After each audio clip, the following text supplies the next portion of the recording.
안녕하세요. 아름다운 말씀입니다. 잠시 하던 일을 멈추고 먼저 오늘 주실 말씀을 위해 기도하시기 바랍니다. 오늘 본문 말씀은 여호수아 20장 1절에서 9절 말씀입니다.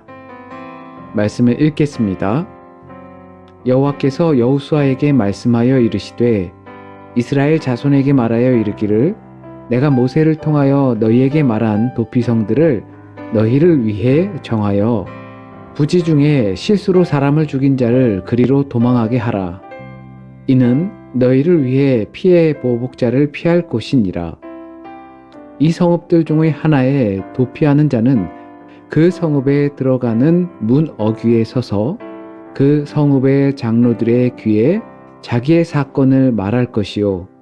그들은 그를 성읍에 받아들여 한 곳을 주어 자기들 중에 거주하게 하고 피해 보복자가 그의 뒤를 따라온다 할지라도 그들은 그 살인자를 그의 손에 내주지 말지니 이는 본래 미워함이 없이 부지 중에 그의 이웃을 죽였음이라. 그 살인자는 회중 앞에 서서 재판을 받기까지 또는 그 당시 대제사장이 죽기까지 그 성읍에 거주하다가 그 후에 그 살인자는 그 성읍 곧 자기가 도망하여 나온 자기 성읍 자기 집으로 돌아갈지니라 하라 하시니라. 이에 그들이 납달리의 산지 갈릴리 게데스와 에브라임 산지의 세겜과 유다 산지의 기럇 아르바 곧 헤브론과 여리고 동쪽 요단 저쪽 르우벤 지파 중에서 평지 광야의 베셀과 갓 지파 중에서 길앗 라못과 므낫세 지파 중에서 바산 골란을 구별하였으니 이는 곧 이스라엘 모든 자손과 그들 중에 거류하는 거류민을 위하여 선정된 성읍들로서 누구든지 부지 중에 살인한 자가 그리로 도망하여 그가 회중 앞에 설 때까지 피해 보복자의 손에 죽지 아니하게 하기 위함이라. 새길 말씀. 부지 중에 실수로 사람을 죽인 자를 그리로 도망하게 하라. 이는 너희를 위해 피해 보복자를 피할 곳이니라. 말씀 생각. 도피성. 부지 중에 실수로 사람을 죽인 자가 도망할 수 있는 장소를 마련하는 겁니다. 이 도피성이 갖는 의미로서 먼저는 제2차 살인을 막기 위함입니다. 복수를 막기 위한 겁니다. 아무리 실수라도 가족을 잃었다면 그 슬픔을 어떻게 표현할 수 있겠습니까? 그 옛날 남편이라도 잃었거나 아들이라도 잃었다면 상상하기 어려운 일입니다.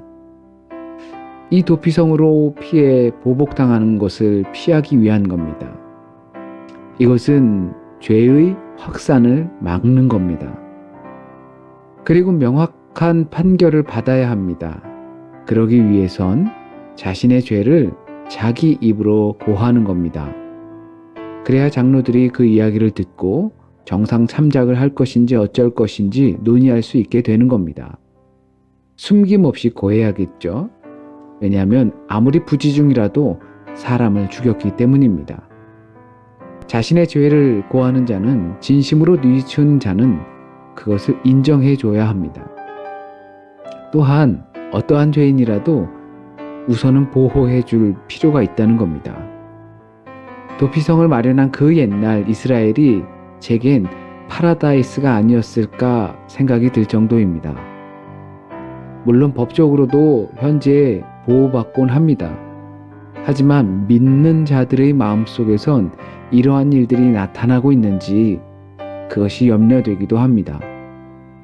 나의 죄가 용서받는 것엔 관심이 많지만 행여나 내가 용서하고 보호하고 들어보려고 하지 않는 것은 아닌지 말입니다.